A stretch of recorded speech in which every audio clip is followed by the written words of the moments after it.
बिस्मिल्लाहिर्रहमानिर्रहीम। हदीस नबवी। हज़रत इब्न दैलमी बयान करते हैं, मैं उबई बिन काब रज़ियल्लाहु अन्हु के पास आया तो मैंने कहा, मेरे दिल में तकदीर के मुताल्लिक़ कुछ शुबा सा है, बस आप मुझे कोई हदीस सुनाएं। उम्मीद है अल्लाह उसे मेरे दिल से दूर कर दे। तो उन्होंने फ़रमाया, अगर अल्लाह अज़्ज़ व जल्ला आसमान और ज़मीन वालों को अज़ाब देना चाहे तो वो उन्हें अज़ाब देने में ज़ालिम नहीं होगा, और अगर वो उन पर रहम फरमाए तो उनके लिए उसकी रहमत उनके अमाल से बेहतर होगी। और अगर तुम उहद पहाड़ के बराबर सोना अल्लाह की राह में ख़र्च कर दो तो अल्लाह उसे कबूल नहीं करेगा हत्ता कि तुम तकदीर पर ईमान ले आओ, और तुम जान लो कि जो कुछ तुम्हें पहुँचा वो तुमसे ख़ता नहीं हो सकता था, और जो कुछ तुमसे ख़ता हो गया वो तुम्हें पहुँच नहीं सकता था।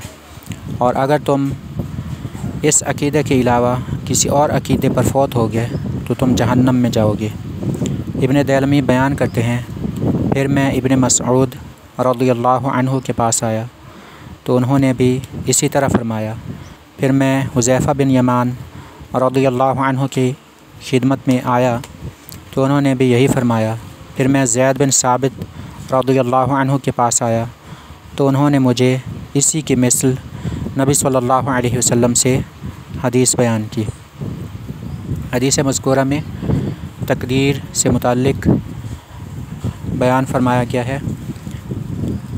एक ताबई जिनका नाम दैलमी था, वो एक सहाबी हज़रत उबई बिन काब रज़ियल्लाहु अन्हु के पास आए और उन्हें अपने दिल का हाल बताया कि उन्हें तकदीर के बारे में कुछ चीज़ें समझ में नहीं आ रही हैं। हमारे लिए भी इसमें एक रहनुमाई है कि अगर हमें ज़रूरियात दीन में से किसी के बारे में कुछ मालूम करना पड़े तो हमें पूछ लेना चाहिए।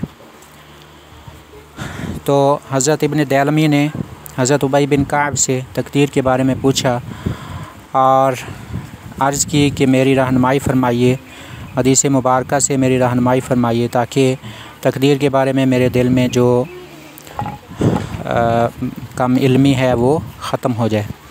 तो हज़रत उबई बिन काब ने उन्हें ये बताया कि अल्लाह पाक ने तकदीर बनाई है, और ये तकदीर ऐसी है कि अगर अल्लाह पाक आसमान और ज़मीन वालों में से किसी को अज़ाब देना चाहे तो वो इस अज़ाब देने में हक़ पर होगा, वो ज़ुल्म पर नहीं होगा, यानी वो ज़ुल्म नहीं कर रहा होगा, ये उसका हक़ होगा और वो ज़ालिमों में शुमार नहीं हो सकेगा।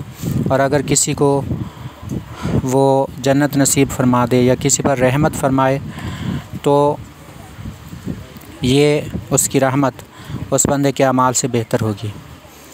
हम जितने भी अमाल कर लें, अगर रब की रहमत नहीं होगी तो हम अपने अमाल की बुनियाद पर जन्नत हासिल नहीं कर सकेंगे। इसके बाद हज़रत उबई बिन काब ने उनको तकदीर पर ईमान की अहमियत बयान फरमाई कि अगर तुम उहद पहाड़ के बराबर सोना अल्लाह की राह में ख़र्च करो लेकिन तकदीर पर ईमान ना रखते हो तो तुम्हें उस उहद पहाड़ के बराबर सोना ख़र्च करने का कोई सवाब नहीं होगा। यानी तकदीर पर ईमान रखना ये ईमान की तकमील के लिए ज़रूरी है। इसके अलावा फ़रमाया कि तकदीर में जो कुछ लिखा जा चुका है वही तुम्हें अता होता है, और जो कुछ तुम्हें अता नहीं होता वो तुम्हारे लिए तकदीर में नहीं लिखा हुआ होता। यानी एक इंसान कितनी तदबीरें करता है कि ये कुछ हासिल कर ले, वो कुछ हासिल कर ले, लेकिन उसकी सारी तदबीरें बाज़ दफ़ा खाक में मिल जाती हैं और उसको कुछ हासिल नहीं हो सकता, और उसको वही मिलता है जो तकदीर में लिखा हुआ होता है। हज़रत अली रज़ियल्लाहु अन्हु ने फ़रमाया था कि मैंने अल्लाह को इस तरह से पहचाना है कि मैं जो तदबीर करता था वो तदबीर पूरी नहीं होती थी, मेरी तदबीर के मुताबिक मेरा मकसद पूरा नहीं होता था। तो मुझे इत्मीनान हासिल हो गया कि एक ऐसी ज़ात है कि जो मेरी तदबीरों को पूरा नहीं होने देती, उसके उल्ट फरमा देती है। तो हमें यकीन रखना चाहिए कि अल्लाह ने हमारे हिस्से में जो रिज़्क़ लिखा है वो ज़रूर हमें मिलकर रहेगा। और एक हदीस में फ़रमाया गया कि रिज़्क़ के हुसूल के लिए अपने आप को ज़लील ना करो, अपने आप को ज़िल्लत में मत डालो। और हज़रत दैलमी जो कि एक ताबी थे, उन्होंने इस बात की तसल्ली के लिए मज़ीद सहाबा से रुजू किया। हज़रत इब्न मसूद के पास गए, हज़रत हुज़ैफ़ा बिन यमान के पास गए और हज़रत ज़ैद बिन साबित के पास गए। उन सब ने उनकी रहनुमाई इसी तरह से फ़रमाई। तो तकदीर से मुताल्लिक़ हमारा अक़ीदा ये है कि अमाल के सिलसिले में हमें अल्लाह ने इख्तियार दिया है, लेकिन ये इख्तियार ऐसा नहीं है कि हमने अपने अफ़आल को, आमाल को पैदा भी ख़ुद किया हो, बल्कि हमारे आमाल का खालिक तो अल्लाह है और हम अल्लाह की दी हुई तौफ़ीक से अच्छे अमाल करते हैं और उसकी दी हुई तौफ़ीक से बुरे अमाल से बच जाते हैं। अल्लाह को पता था कि हमने कैसे अमाल करने हैं, इसलिए उसने हमारी तख्लीक़ से पहले ही सब कुछ लिख दिया और यही तकदीर है।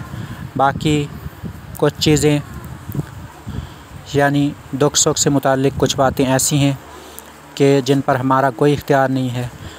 मतलब ये है कि इंसान ना तो कुल्ली मुख्तार है और ना ही वो मजबूर महज़ है, इसके दरमियान उसकी हैसियत है। अल्लाह पाक हमें ईमान पर कायम रखे।